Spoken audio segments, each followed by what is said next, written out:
ఎందుకు ఈ ప్రభుత్వం ఈ వ్యవసాయం పట్ల రైతాంగం పట్ల ఎందుకు చిన్నచూపు చూస్తుందో అర్థం అవట్లే. చాలా బాధ అనిపిస్తుంది. మేము డిమాండ్ చేస్తున్నాం ఈ ప్రభుత్వాన్ని.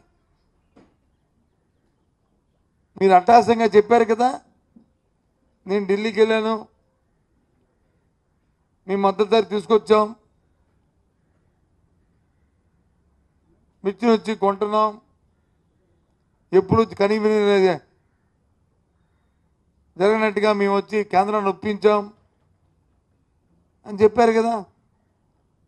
మా నాయకుడు జగన్మోహన్ రెడ్డి గారు మిర్చియాడికి వెళ్ళి రైతుల కష్టాలు తెలుసుకుంటున్న నేపథ్యంలో 11,700 రూపాయలని మద్దతు ధరని పెట్టి ఆ ధరకు ఒకాలి కానీ ఎవరైనా తక్కువకు అమ్మితే మార్కెట్ ఇంటర్వెన్షన్ చేసి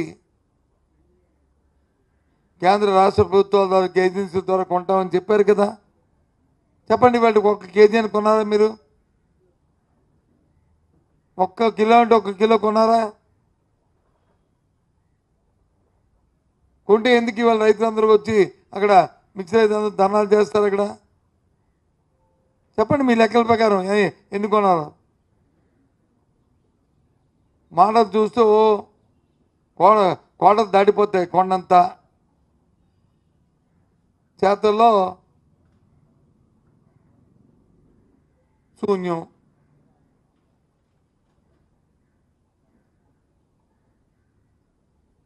చూసాం మన ప్రాంతంలో ఉన్నది చెరుకుకి సంబంధించి షుగర్ ఫ్యాక్టరీ, మనం చోడవరం షుగర్ ఫ్యాక్టరీ. ఆ రోజు ప్రత్యక్షంగా పోయాం, చూసాం. అప్పటికే 70,000 టన్నులు చెరుకుని క్రష్ చేసింది. 1 రూపాయి కూడా ఇవ్వలేదని చెప్పారు, జీతాలు ఇవ్వలేదని చెప్పారు, పాత బకాయిలు ఇవ్వలేదని చెప్పారు. కానీ ఏంలే, ఇస్తాం అటాసంగా మన్నాడు ఇస్తామని ప్రకటించారు. ఇవాళకి 89,000 టన్నులు వచ్చి క్రషింగ్ అయింది. సుమారు 24 కోట్ల రూపాయలు దానికి రైతులకు ఇవ్వాలి, 1 రూపాయి పే చేయలే. అంతకుముందు రైతులకు ఇవ్వాల్సిన 200 రూపాయలది సుమారు 3 కోట్ల రూపాయలు రైతులకు ఇవ్వాలి, అది ఇవ్వలే. ఏమనంటే గత ప్రభుత్వం అంటారు. గత ప్రభుత్వం ఆడి పంచదార వచ్చి నిల్వంచి ప్రభుత్వం పోయింది. మన పంచదార అమ్మింది డబ్బుని తీసుకొచ్చారు, రైతులకు ఇవ్వాలి కదా. సుమారు 6-7 కోట్ల రూపాయలు అది వర్కింగ్ క్యాపిటల్ కింద వాడుకున్నా తప్ప రైతులకు ఇవ్వలే. అది కాక చెరుకు కార్మికులకి ఇవ్వాల్సిన 7 కోట్లు ఈ జీతాలు బత్యాలు ఈ సీజన్లోనూ మరి ఫ్యాక్టరీ అది ఇవ్వలే. ఏంటి ఎందుకు ఆ కక్ష రైతుల మీద?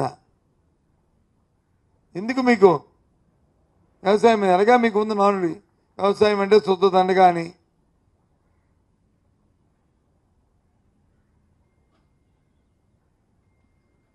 ఈ విధంగా బాధ్యత లేకుండా రైతులను ఇబ్బంది పెడుతున్న ఈ పరిస్థితి ఏమనంటే ఆ ప్రభుత్వాలు గత ప్రభుత్వాలతో ఎక్కడ రైతులకి ఏ రకంగా చూసుకున్నట్టు వస్తే మార్కెట్ ఇంటర్వెన్షన్ పెట్టాం, సుమారు 3,000 కోట్ల రూపాయలు నిధులు పెట్టాం, ఇలాంటి కలామిటీలు వస్తే ఆదుకున్నాం.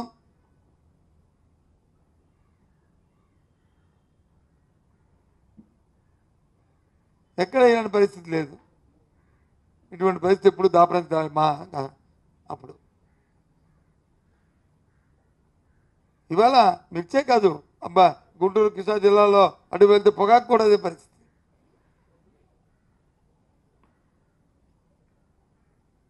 ఏది చూసుకున్నా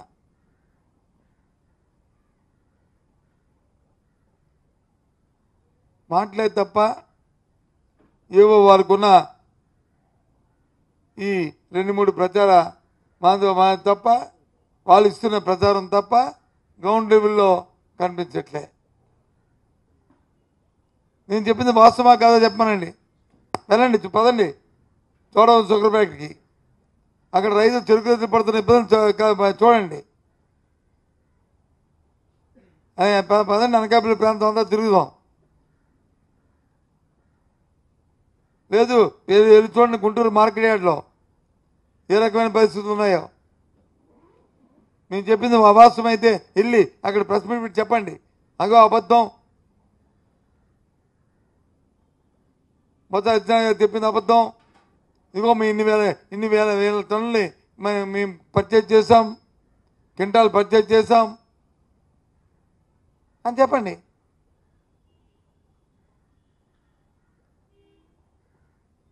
అరటి పండుగ మద్దతు ధర లేదు, టమాటో పండితే టమాటోకి లేదు.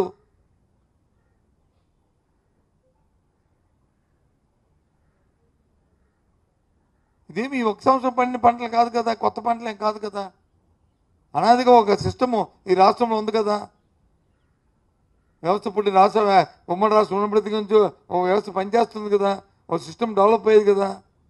ఆ కార్యక్రమాల్ని కొద్దిగా ఇంప్రూవ్ చేసుకొని చేయడానికి ఏమొచ్చింది ఇబ్బంది?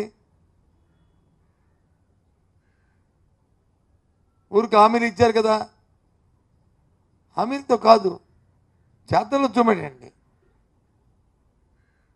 మీ హామీలు ప్రజలకు అర్థమైపోయాయి, ఇంకోసారి మోసపోయామని. దఫాలుగా మోసపోతున్న నేపథ్యంలో ఈసారి మళ్ళీ మోసపోయామని అప్పుడే ప్రజలు మైండ్ మేకప్ చేసుకున్నారు.